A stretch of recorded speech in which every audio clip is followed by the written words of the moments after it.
He was joined by Mr. Milligan on the math side of the equation. But more important than just her involvement with Common Core, she's actually also instrumental in the Massachusetts standards. So Senate Bill 826, if you recall, not only repeals Common Core standards here in Michigan, but actually replaces it with the Massachusetts standards. So we've got we're blessed to have testimony here, Dr. Stopke, and that testimony should be before all committee members. You have access to it. And without further ado, I'd like to turn the mic over to Dr. Stopke. Thank you very much. You can hear me well? Yes. Thank you. I will start now. I assume this is my cue to begin. I want to thank the Senator Phil Pavlov Chair and other members of the committee for the opportunity to speak in support of Senate Bill 826. My testimony is based on my professional judgment and experience as Senior Associate Commissioner in the Massachusetts Department of Elementary and Secondary Education, 1999 to 2003, where I was in charge of many things, including the development or revision of the state K-12 standards in all major subjects, including English language arts, mathematics, science and technology, and history and social studies. I was also in charge of revising licensing regulations for teachers and administrators, teacher licensure tests, and professional development criteria. I have other qualifications that are in the testimony you have before you. I'd also like to mention that I am alumnus of the University of Michigan, so I have familiarity with part of the state. Let me go into the testimony that you have before you. What was the status of Common Core in Massachusetts? What is it today?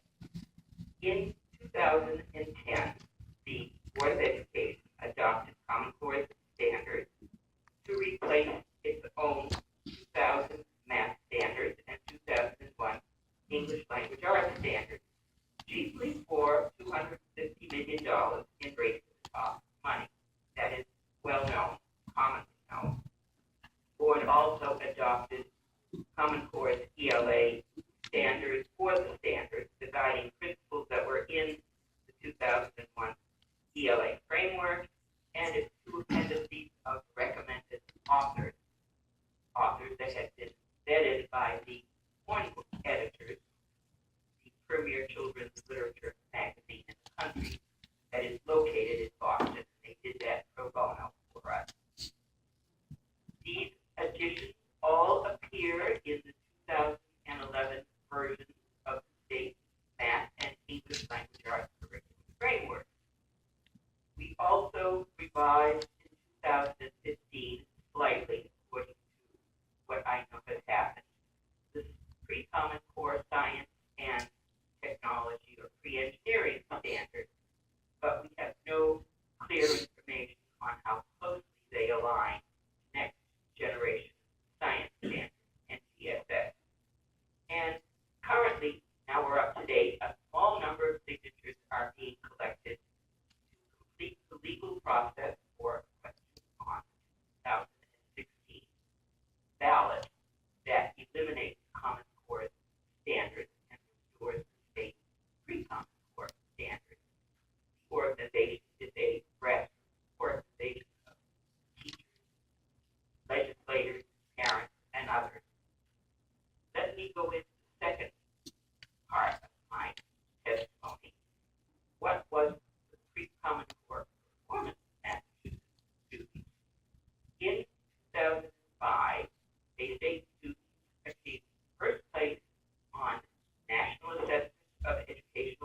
different years, and in both years it tied first place in Singapore in grade 8 science and placed among the top 6 countries in grade 8 math. Thus, we had independent corroboration on the nature of our results on the nation's report card. In addition, and this is also important in Michigan, most Bay-State regional vocational technical high schools, we have about 30, all with grades 9 to 12, now have very high pass rates in math and English on the state high school test, an attrition rate that is close to zero, and waiting lists. They are definitely schools of choice in that. Let me now go into the post-Common Core performance of Massachusetts. Since implementation of Common Core standards, average scores have declined slightly on NAEP tests. Some have statistical significance.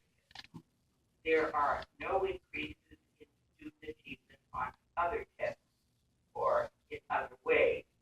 The long-lasting gains from 2005 to 2015 may be attributed both to the quality of our old pre-K 12 standards and to the changes that I helped to make, in particular, strengthening the academic requirements in licensure regs for teachers and administrators, respective teachers' licensure tests, and professional development criteria for service teachers. What are the differences between, this is part 4, the Massachusetts pre-Common Core standards that you are thinking of adopting as part of passing this bill, and Common Core standards? Basic differences start with philosophy. I was in charge, and I know what that philosophy was. It was met with approval by our Commissioner of Education at the time, David Driscoll, the Board of Education, and the Governor of the state. It also met with the goal of the 1993 Massachusetts Education Reform Act, which was to increase all students' achievement. That was the aim of the standards, the changes in teacher prep, and student and teacher tests. We were not trying to close gaps, as Common Core says it is trying to do, by lowering the achievement of the top 50% and by trying to raise the bottom. In other words, we weren't trying to reduce variation in achievement. The end result of this philosophy, how to raise everybody, was that all demographic groups improved, but the gains of lower achieving students accelerated, exactly what we had hoped.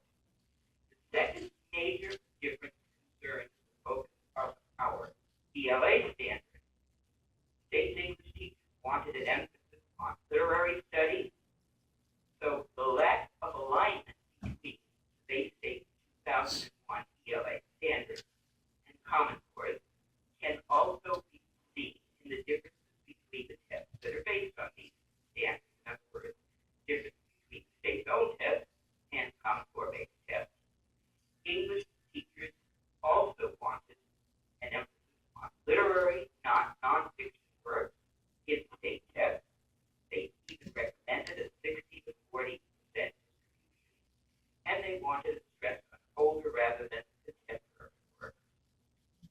The differences between the reading, writing, and vocabulary test items in the state's original test and in the Common Core-based practice test are explained in a research paper that was published just this past fall.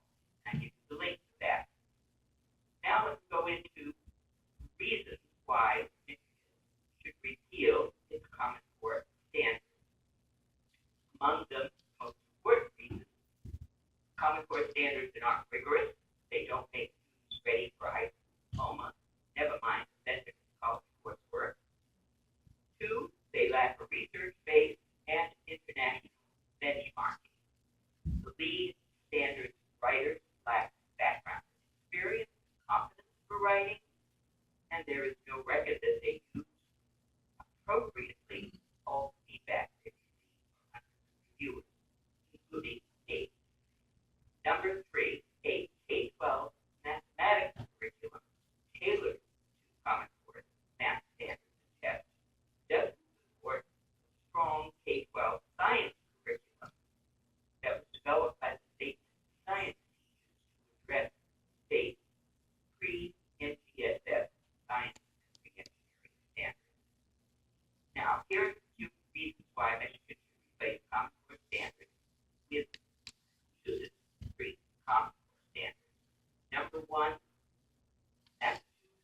Common Core standards in all four major subjects are the only set of K-12 standards in the country. Empirical evidence to support their effectiveness. They are also among the few sets of K-12 standards in the country that were thoroughly vetted by high school teachers and academic experts in the subject areas they address. I make sure of that. Number two, the second reason, a statewide organization that I talked to you about earlier has gathered enough signatures to place a question on the November ballot to repeal the state's adoption of Common Core standards, restore its pre-Common Core standards, and provide guidelines for revising them in the future. Three, the costs of switching are minimal. I explained why that is the case in point number three.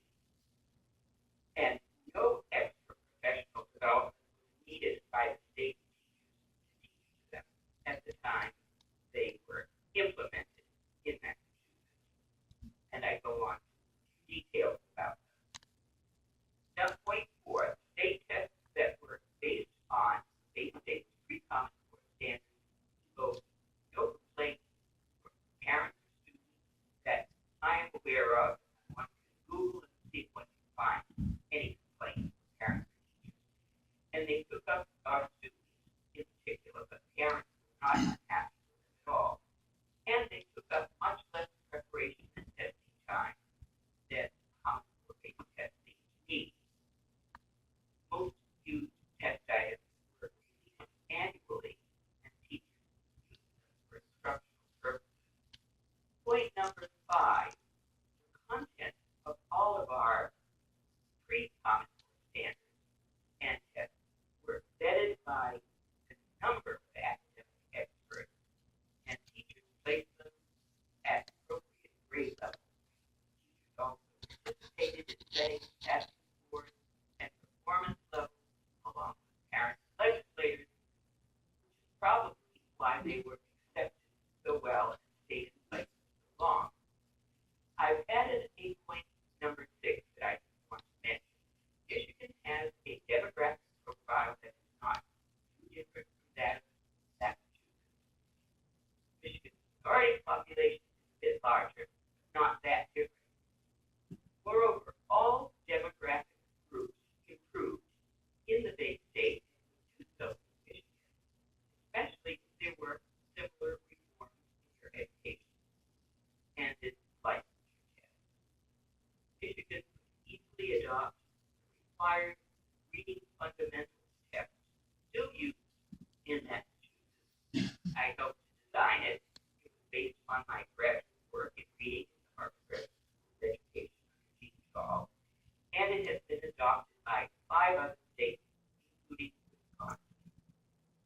Finally, I strongly recommend adoption of Massachusetts 2003 History and Social Science standards, or at least a close look at them before the state considers any other set of history standards. Those standards were checked by many scholars to ensure they were historically accurate as well as fair in their coverage of geography, economics, and civics concepts and required civic reading. I will stop here and I welcome your questions.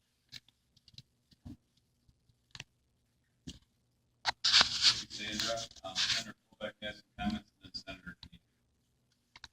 Thank you very much for joining us today, Sandra. This is Senator Colbeck. I appreciate not only your willingness to testify on behalf of it, but how systematically you went through the testimony. And I got to tell you, if our kids are going off and providing testimonies in the future after being educated in the Massachusetts system on this in a manner similar to what you did for us today, I think all of our communities would be better served. It was exceptionally well organized. As an engineer, I kind of like that kind of stuff.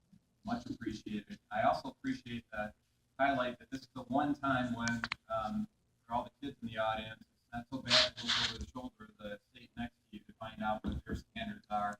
And I want to make sure people understand that the costs that we talk about for converting over to the standards, when the standards are already developed, when the assessments are already developed, the content for those exams are already developed, We've got curriculum frameworks that are already developed on it. A lot of these materials, textbooks, they may be in reprint, but they're out there and available.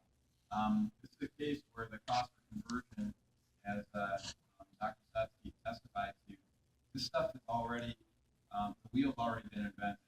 And so there's a lot of information that's already out there. So a lot of concerns around the costs associated with converting over this, I think, are essentially over-exaggerated here. Also, one thing I was hoping you might, there's two areas I'd like you to go into in a little bit more detail if I could.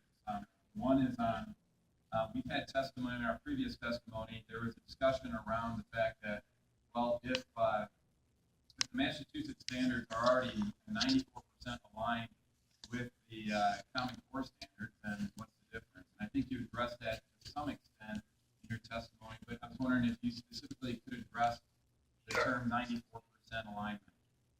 I will say that they are very, very different standards. I don't know where the 94% alignment with the 2001 standards comes from, because I've never seen any comparison of Common Core standards to the 2001 standards, which were in place for over a decade. What I have seen, and I was on the State Board of Education at the time, in 2010, the Department of Education produced a comparison between a working draft in 2010 and Common Core standards, and it claimed that there was a 94% alignment between that 2010 working draft and Common Core. But that is what the bill is asking for Michigan to adopt. Nor is it the set of standards that was in place from 2001 to 2011. So I have no idea where this 94% figure could apply, since the standards were so totally different, and I have been saying that for years, since I was on Common Core validation committee. I think that's enough to answer your first question. You said you had a second question. Yeah, the second question deals with the social studies now. Today, we talked a lot about performance enhancements around math, ELA, and science. And I think they're pretty significant and stand alone as one of the reasons why we would look at going to the pre-Common Core Massachusetts standards. But we didn't talk too much about social studies performance. You highlighted the accuracy, which I very much appreciate, and as this home state of Liberty Trail, I'm really happy to see that the U.S. history in particular is consistent with what I've learned on that subject throughout the years, and I appreciate that. But I wonder if you could talk specifically about performance around social studies